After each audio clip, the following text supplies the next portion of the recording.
ଆଜି ମୁଁ ତରୁଣ ପରିଡ଼ା ଆପଣମାନଙ୍କ ସମସ୍ତଙ୍କୁ ଗଣତନ୍ତ୍ର ଦିବସ ଉପଲକ୍ଷେ ହାର୍ଦ୍ଦିକ ଅଭିନନ୍ଦନ ଶୁଭେଚ୍ଛା ଜଣାଉଛି। ତ ସମସ୍ତେ ଆଜି ପ୍ରଫୁଲ୍ଲିତ, ସମସ୍ତେ ଆମେ ଆନନ୍ଦିତ, କାରଣ ଆମ ଦେଶ ଆଜି ଧନୀ ଗରିବ ସମସ୍ତେ ଗଣତନ୍ତ୍ର ଦିବସକୁ ଆମେ ସୁନ୍ଦର ଭାବରେ ସ୍କୁଲ କଲେଜ ବିଦ୍ୟାଳୟ ଠାରୁ ସମସ୍ତେ ପାଳନ କରୁଛେ।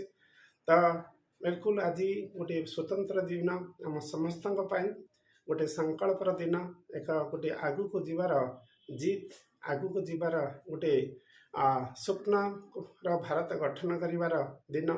ତ ଆମେ ସମସ୍ତଙ୍କର ଯୋଗଦାନ ନିହାତି ଗୁରୁତ୍ୱପୂର୍ଣ୍ଣ ଆମ ଦେଶ ପାଇଁ। ଯେ ଯାହା ବି କାମ କରୁଛେ, ସେ କୃଷକ ହଉ, ଶ୍ରମିକ ହଉ, ବା ବଡ଼ ବଡ଼ ମାନେ ପଦାଧିକାରୀ ହଉ ବା ସୈନିକ ହୁଅନ୍ତୁ, ସମସ୍ତଙ୍କର ଯୋଗଦାନ ଆମର ନିହାତି ଅଛି।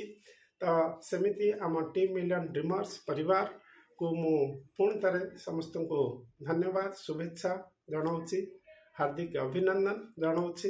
କାହିଁକିନା ଆମ ସମସ୍ତଙ୍କର ଯେମିତି ସେତୁ ବନ୍ଧରେ ଗୁଣ୍ଡିଚି ମୂଷାର କିଛି ନା କିଛି ରୋଲ୍ ଥିଲା, ଏବଂ ସେମିତି ଆମ ଟିମ୍ ମିଲିୟନ୍ ଡ୍ରିମର୍ସର ପ୍ରତିଟି ଡିଷ୍ଟ୍ରିବ୍ୟୁଟର, ଲିଡର ଏବଂ ଅଭପରି ପ୍ରଭେଦାଣ୍ଡିଆ କମ୍ପାନୀ ଆଜି ଦେଶ ଗଠନରେ ବହୁତ ସାରା ଭୂମିକା ମାନେ ନିଭାଉଛି।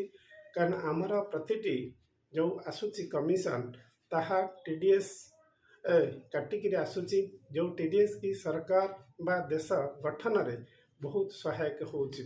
ଆମେ ସମସ୍ତେ ସଂକଳ୍ପ କରିବା, ଆହୁରି ଜୋରଦାର ପ୍ରଭେଦାଣ୍ଡିଆକୁ ଆଗକୁ ନେବା ଏବଂ ଅଧିକାରୁ ଅଧିକା ଆମେ TDS ଦେବା, ଯାହାକି ଆମ ଦେଶ ସମୃଦ୍ଧିରେ ଆମର ହାତ ରହିବ।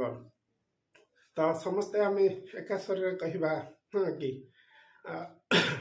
ଭାରତ ମାତା କି ଜୟ, ଭାରତ ମାତା କି ଜୟ, ଭାରତ ମାତା କି ଜୟ।